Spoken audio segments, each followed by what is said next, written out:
உங்கள் தந்தி ஒன் தொலைக்காட்சியில் கருடா தினமும் காலை 6 மணிக்கு காண தவறாதீர்கள். திருப்பூர் மாவட்டம் பல்லடம் அருகே ஒரே குடும்பத்தை சேர்ந்த 3 பேர் கொலை செய்யப்பட்ட சம்பவத்தில் குற்றவாளிகளை கைது செய்ய வலியுறுத்தி பாஜக மாநில தலைவர் அண்ணாமலை தலைமையில் ஆர்ப்பாட்டம் நடைபெற்று வருகிறது.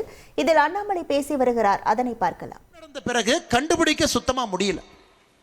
அப்படி இருக்கும் பொழுது இதே மாதிரி இருந்தா குற்றச்செயல்கள் அதிகமாகிக் கொண்டிருந்தால் ஒரு தாயோ மகளோ பெண்ணோ எப்படி வீதியிலே தைரியமாக இரவு 8 மணிக்கு மேல ஒரு குழந்தை எப்படி நடக்க முடியும்? அதனால் இந்த கண்டன ஆர்ப்பாட்டம் என்பது எல்லாத்தையும் சேர்த்தித்தாங்க ஐயா.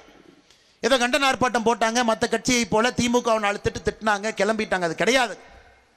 காவல்துறையை தயவு செய்து அவர்களுக்கு அதிகாரம் கொடுங்க, ரெக்ரூட்மெண்ட் நடத்துங்க, சப் இன்ஸ்பெக்டர் கான்ஸ்டபிளை புதுசா எடுங்க. இது போன்ற 3 கொடூரமான அந்த காலத்தில் பாருங்க ஐயா, ஒரு கொலை கேஸ் தான் சிபிஐ கொடுத்துருவாங்க. ஒரு கொலை கேஸ். இது 3 பேர் இந்த பகுதியில் தொடர்ந்து நடக்குது. அறிவால் கலாச்சாரம் அதிகமாக இருக்கிறது. அப்படி இருந்தும் கூட சிபிஐக்கு ஏன் கொடுக்கவில்லை என்பது எங்களுடைய கேள்வி. இது முதலமைச்சருக்கு நான் எழுதிய கடிதங்க. டிசம்பர் 6ஆம் தேதி நான் எழுதிய கடிதம் இது.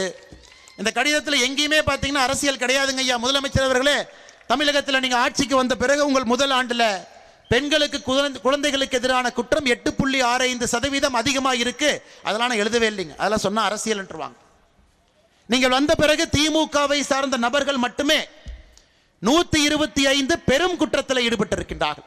அதை பட்டியல் போட்டு அன்னைக்கு ஆளுநர் ஐயாவை பார்த்து பாரதிய ஜனதா கட்சி கொடுத்துட்டு வந்திருக்கோம். 125 பெரும் குற்றம். பெரும் குற்றம்னா ரேப்பு, மர்டர் அந்த மாதிரிங்க ஐயா. அதையும் நான் அதில் சொல்லிங்க ஐயா.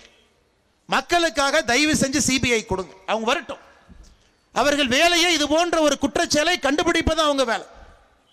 இந்தியாவில் சராசரியாக சிபிஐல ஒரு அதிகாரி ஒரு வருடத்திற்கு 3 கேஸை மட்டும்தான் வச்சிருக்கிறாருங்க ஐயா. 3 கேஸ். 3 கேஸ் தான் பார்ப்பாங்க. அதுக்கு மேலே சிபிஐல பார்க்க மாட்டாங்க.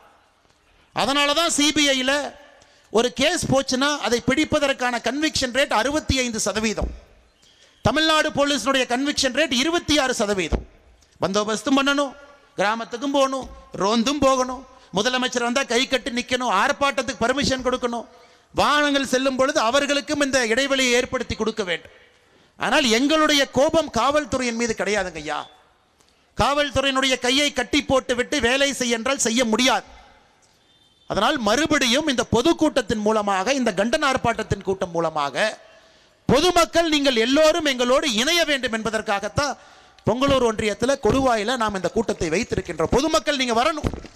ஒரு கட்சியாக பேசினா தீர்வு கிடையாதுங்க ஐயா. பொதுமக்கள் இறங்கணும். இதை ஆட்சியாளர்கள் பார்ப்பாங்க. ஓ, இவ்வளவு பேர் வந்தாங்களா, எதுக்கு இவ்வளவு பேர் வந்தாங்க? உள்ளூர்ல எம்எல்ஏ இருக்கிறாங்க, உள்ளூர்ல ஆளும் கட்சியை சார்ந்த நபர்கள் இருக்கிறாங்க. அவங்க முதலமைச்சருடைய கவனத்துக்கு கொண்டு போவாங்க. அண்ணே சிபிஐ கொடுத்துடலாங்க, நம்மளால பிடிக்க முடியல, 42 நாள் ஆச்சு, இன்னும் பிடிக்க முடியல. எஸ்பியே மாத்திட்டாங்க, புது எஸ்பி வந்திருக்கிறாங்க.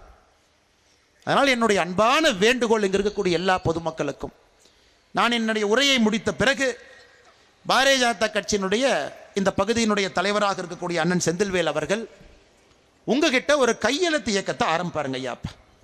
ஒரு கையெழுத்து இயக்கத்தை ஆரம்பிப்போம்.